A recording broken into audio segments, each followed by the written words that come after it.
Խնդիրը պահանջում է պարզել հնարավոր է արդյոք 5-ը 5 չափի աղյուսակում գրել բնական թվեր այնպես, որ յուրաքանչյուր տողում գրված թվերի գումարը բաժանվի 7-ի, իսկ յուրաքանչյուր սյունում գրված թվերի 9 ոչ։ Եվ այնուհետև պահանջում է պարզել, ինչպես կփոխվի խնդրի պատասխանը, եթե գումարի փոխարեն դիտարկենք թվերի արտադրյալը, ու այնուհետև մեզ պետք է լուծել նույն խնդիրը 7-ի փոխարեն դիտարկելով 14 թիվը։ Շատ լավ։ Ակնհայտ խնդիրը երկու մաս ունի, մի մասում 7-ի իրավիճակն ենք դիտարկում, մյուսում 14-ի, և յուրաքանչյուրը երկու պահանջ ունի՝ դիտարկել թվերի գումար և այնուհետև դիտարկել թվերի արտադրյալ, այսինքն ունենալու ենք 4 տարբեր տեսակի ինչ-որ բան գծելու և դրանցով զբաղվելու։ Եկեք դրանք անվանենք առաջին մասի A պահանջ և B պահանջ, այնուհետև երկրորդ մասի A պահանջ և B պահանջ։ Հիմա մենք լուծում ենք նրա համար, որ տրված է 5-ը 5 չափի աղյուսակ,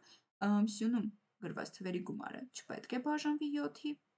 յուրաքանչյուր սյունում, իսկ տողում գրված թվերի գումարը պետք է անմնացորդ բաժանվի 7-ի։ Ինչ կարող ենք անել սրա համար։ Դե նախ պետք է օրինակ փնտրել, հասկանանք ինչ կանենք էլի դրա հետ, որպեսզի մեզ մոտ ինչ-որ մի բան ստացվի։ Դե ինչ է պետք անել, թվեր գրել ուղղակի, որպեսզի այստեղ գրված թվերի գումարը բաժանվի 7-ի,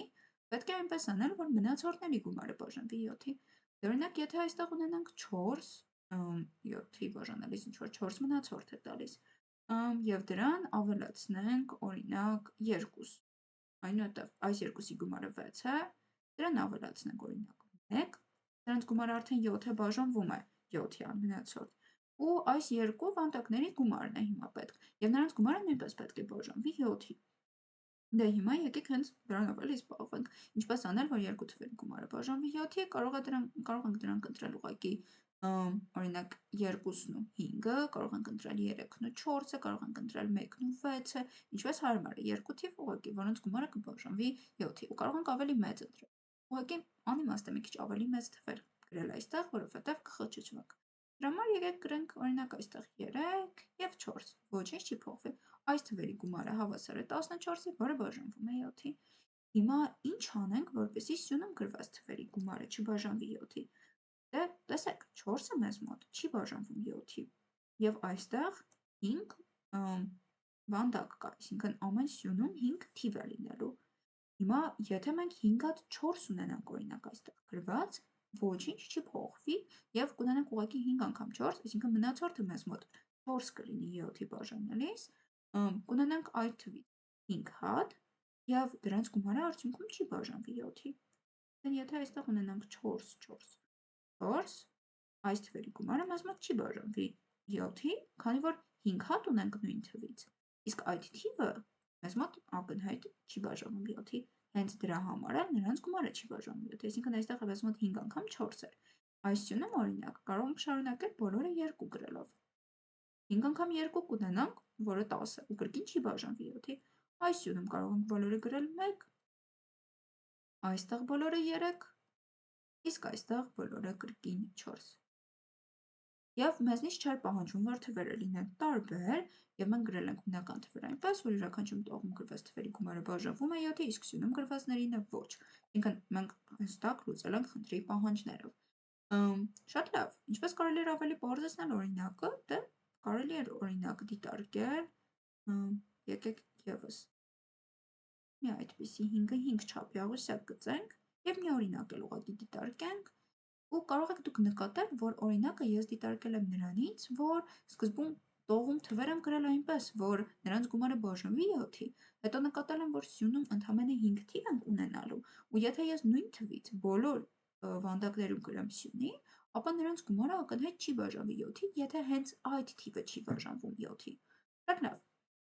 Երկրորդ օրինակում առաջարկում եմ գրենք մինչև 4-րդ սյունը բոլորը 1, ահա այս 4-ի գումարը մեզ մոտ հավասար է 4, հենց 4 հատ 1 ունենք, և այստեղ 3։ Ու ակնհայտ, եթե մենք բոլորը 1-ով լցնենք, իսկ վերջին սյունը օրինակ 3-ներով, կարող ենք 3 մնացորդ տվող այլ թվերով, բայց հենց 3-ներով, ապա կրկին կունենանք պահանջվող արդյունքը։ Շատ լավ, այսինքն թե ինչպես մտածել օրինակի շուրջ, արդեն բոլորս հասկացանք, մեզ պետք էր ուղղակի այնպես անել, որ առաջին տողում գրված թվերի գումարը բաժանվի 7-ի, ու այնուհետև ուղղակի այսպես բոլոր թվերը նույնը գրել սյունում, պայմանով, որ հենց այդ տողում այդությունում, ինչ-որ վանդակներից ոչ մեկում գրված չէ 7-ի բաժանվող թիվ, հակառակ դեպքում ամեն ինչ կխախտվեր։ Շատ լավ, մոտավոր հասկացանք, կարելի էր այլ կերպ էլ լուծել, բայց սա բավականին պարզ ձև է օրինակ կառուցել։ Եկեք հիմա անցնենք B պահանջին, որտեղ մեզնից պահանջվում է դիտարկել ոչ թե թվերի գումար, այլ արտադրել։ Շատ լավ։ Ինչ է պետք անել դրա դեպքում։ Դե արդեն եկեք որևէ օրինակ դեռ փորձենք փնտրել ու նույնիսկ քանի որ օրինակ կառուցեցինք այստեղ երկու հատ, սա մեզ պետք չէ եւ հիմա ամբողջ ուշադրությունը մեր կենտրոնացնենք B պահանջի վրա, որովհետեւ այստեղ մի քիչ երկար ենք խոսելու։ Հիմա մեզ պետք է որ յուրաքանչյուր սյունում գրված թվերի արտադրյալը այստեղ նշենք որ արտադրյալ բաժանվի 7-ի, իսկ այստեղ արտադրյալը չբաժանվի 7-ի։ Հիմա գրենք ինչ-որ 5 հատ թվեր այս տողում ու փորձենք այնպես անել, որ նրանց արտադրյալը բաժանվի 7-ի։ Եթե այստեղ ունենք 3, 4, 1, կարող ենք ունենալ 2 ու արդեն ակնհայտ է, որ այս վանդակներից որևէ մեկում մենք պետք է ունենանք թիվ, որը 7 բաժանարար իր մեջ կպարունակի, որպեսզի նրանց ընդհանուր արտադրյալը բաժանվի 7-ի։ Դա կարող է լինել 7, դա կարող է լինել 14, կարող է լինել 21, այսինքն այնպիսի թիվ պետք է լինի, որը 7-ի անմնացորդ կբաժանվի։ Չնշանակում է, որ ուղղակի 7-ներ է մեզ բավարարում, բայց նկատենք, որ եթե մենք ունենք այստեղ 7, ահա, ու այս սյունում մենք շարունակելու ենք գրել բնական թվեր, ապա ինչպես էլ մենք այս սյունում գրենք թվեր, որոնք 7-ի առհասարակ չեն բաժանվում, միևնույն է այստեղ գրված թվերի արտադրյալը արդյունքում անմնացորդ բաժանվելու է 7-ի։ Շատ լավ, իսկ որն է պրոբլեմը այս դեպքում, այսինքն ինչպես կարող ենք բացատրել, թե ինչու է այսպես ստացվում, որովհետև ակնհայտ մենք չկարողացանք, չէ, օրինակ կառուցել, մենք ինչ-որ թվեր գրեցինք, վերջում գրեցինք թիվ, որը 7-ի է բաժանվում ու հասկացանք, որ պրոբլեմի են գալու այդ 7-ի բաժանվող թվի սյան մեջ, որովհետև դե արտադրյալը ինչ բնական թվեր էլ մյուս 4 վանդակներում գրված լինի, այդ արտադրյալի մեջ արդեն մի 7-ի բաժանվող թիվ կա ու նրանց արտադրյալը բաժանվում է 7-ի։ Այս պրոբլեմը ստեղծվում է նրանից, որ 7-ը մեզ մոտ պարզ թիվ է, այսինքն եթե մեզ պետք է, որպեսզի տողում գրված թվերի արտադրյալը բաժանվի 7-ի, ապա պետք է թվերից որևէ մեկը կամ մի քանիսը, բայց գոնե մեկը պետք է անմնացորդ բաժանվի 7-ի։ Մենք այլ կերպ չենք կարող ստանալ արտադրյալի մեջ 7-ի բաժանելություն արտադրյալի։ Եվ այստեղ հենց բառերով էլ կգրենք այդ ամենը։ Ահա, քանի որ մեզ մոտ 7-ը պարզ է,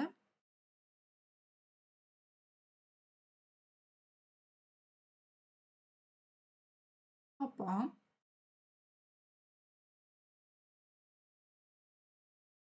եթե տողի թվերի արտադրյալը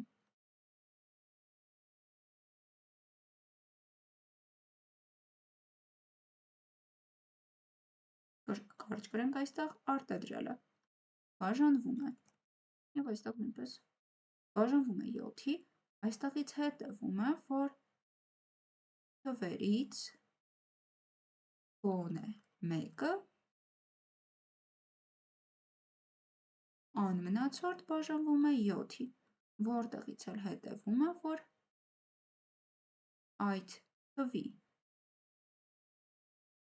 այդ թիվը պարունակող, ավելի ճիշտ կլինի այսպես ձևակերպել,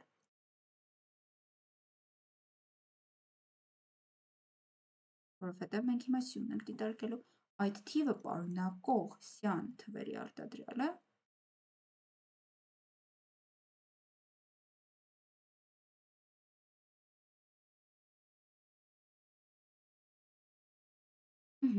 թվերի արտադրյալը նույնպես կբաժանվի 7-ի, ուստի հնարավոր չէ։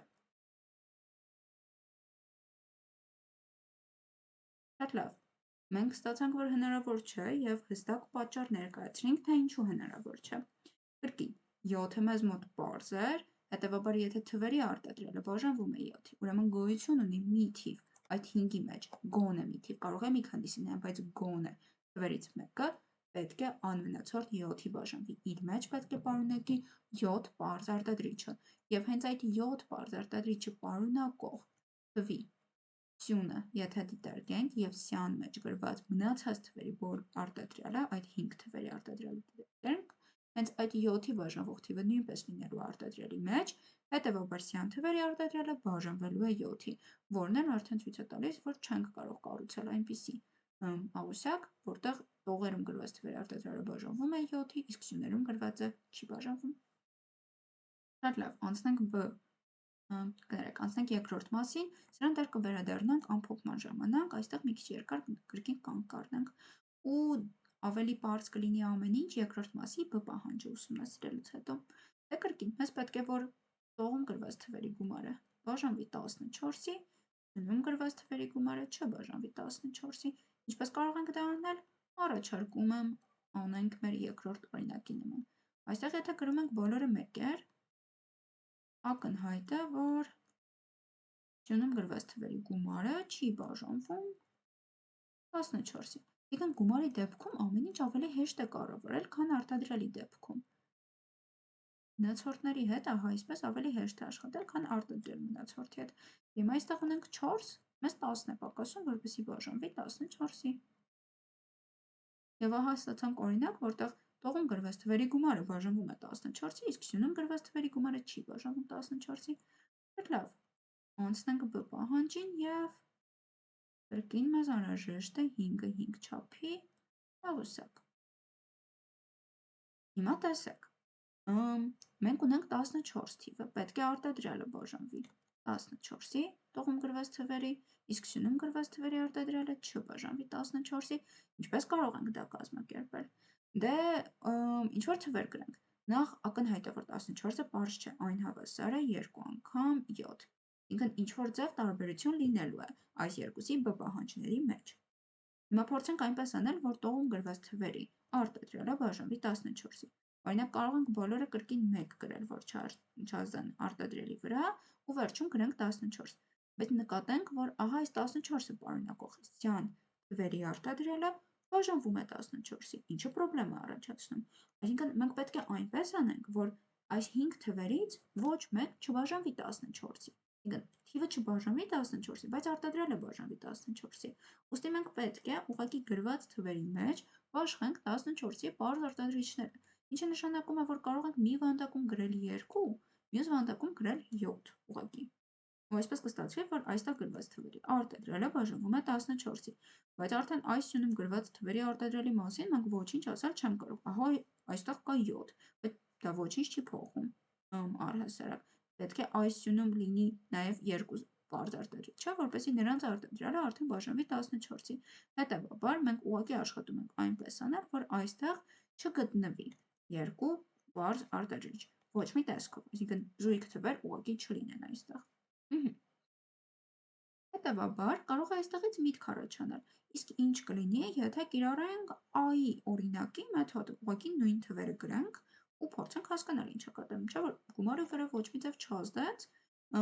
որովհետև ոչ մեկ այստեղ չէր բաժանվում 14-ի ու 5 հատ նույն թվից ունենք։ Իսկ այստեղ մյուս տարբերակն է, ոչ մեկ չի բաժանվում 14-ի, 14-ի չբաժանվող թվեր ունենք ու դրանք ենք իրար հետ բազմապատկում։ Ու նույնիսկ չկա 14-ի բոլոր պարզ արտադրիչները, որոնք պահանջվում են։ Ինքն այստեղ ունենք բոլորը 1 ահա։ Այս սյունում բոլորը կարող են գրել 2-ներ, իսկ վերջին սյունում բոլորը կարող են գրել 7-էր։ Ակնհայտ է, որ սյուներում գրված թվերի արտադրյալը չի բաժանվում 14-ի, բայց տողերում գրված թվերի արտադրյալը բաժանվում է 14-ի։ Եվ այս ամենը եկավ նրանից, որ 14-ը մեզ մոտ պարզ չէր, այն հավասար էր 2-ի և 7-ի արտադրյալի, ուստի տողում մենք կարող ենք առանձնացնել կտորները, այնպես անել, որ ոչ մի սյունում չլինի 14-ի ուղղակի ամենացորդ բաժանվող թիվ։ Ու որպեսզի ապահովենք առհասարակ սյունում չբաժանվելը, մենք ուղղակի պետք է այնպես անենք, որ 14-ի երկու պարզ արտադրիչները նույն սյունում հանդերձ չգային։ Եկեք դա այստեղ գրենք։ Անհրաժեշտ է, որ 14-ի երկու պարզ արտադրիչները, այսինքն 2-ն ու 7-ը, նույն սյան մեջ չլինեն։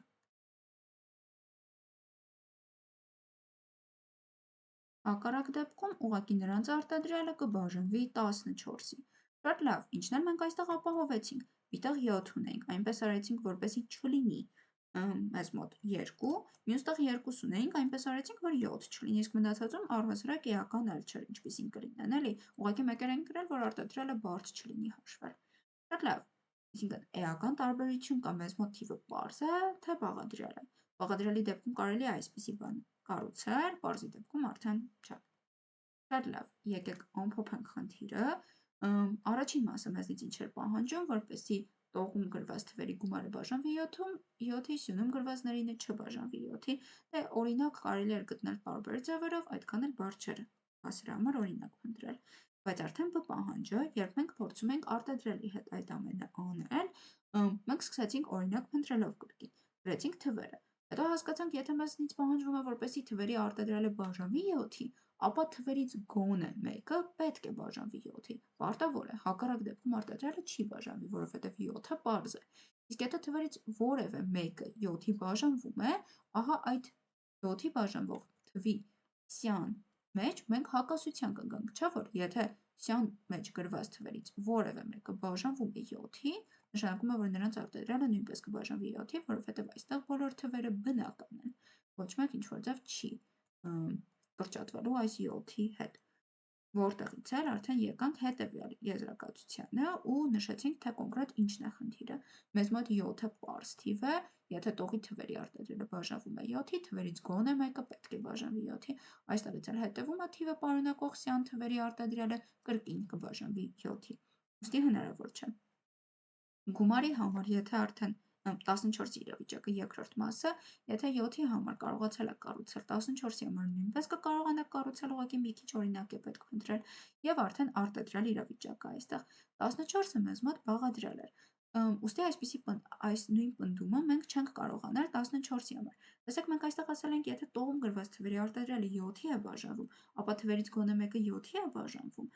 Երկրորդ պահանջում, ահա այստեղ 14-ի համար դա ասել չենք կարող։ Եթե թվերի արտադրյալը տողում գրված բաժանվում է 14-ի, դա դեռ չի նշանակում, որ մենք ունենք որևէ թիվ, որը բաժանվում է 14-ի։ Մենք ուղղակի գիտենք, որ 14-ի պարզ արտադրիչները ինչ-որ ձև հանդես են եկել այդ թվերի մեջ, ու նույնիսկ չգիտենք, թե ինչպես են հանդես եկել։ Հետևաբար կարող ենք կամայական ձևով այդ ամենը ներկայացնել։ Եթե թվերից որևէ մեկը բաժանվի 14-ի, դրա սյան վրա հակասության ուղղակի կգանք, ինչպես եկել էինք 7-ի բաժանելիության համար։ Ուստի պետք է դրանից խուսափել ու առանձնացնել նրա պարզ արտադրիչները։ Ինչն էլ արեցինք։ Երկուսը առանձնացրինք եւ 7-ը։ Այնուհետև հասկացանք, որ եթե երկու պարզ արտադրիչի սյան մեջ 7 պարզ արտադրիչը հանդիպի, ապա դա պրոբլեմի կառաջացնի, որովհետև նրանք միասին 14 կծնեն այս արտադրյալի մեջ։ Հետևաբար այնպես արեցինք, որպեսզի սյան մեջ չլինի 7 պարզ արտադրիչը, եւ մյուս սյանը, որտեղ ունենք 7 պարզ արտադրիչ, այնպես արեցինք, որ 2 պարզ արտադրիչը չլինի։ Հետևաբար ստացանք, որ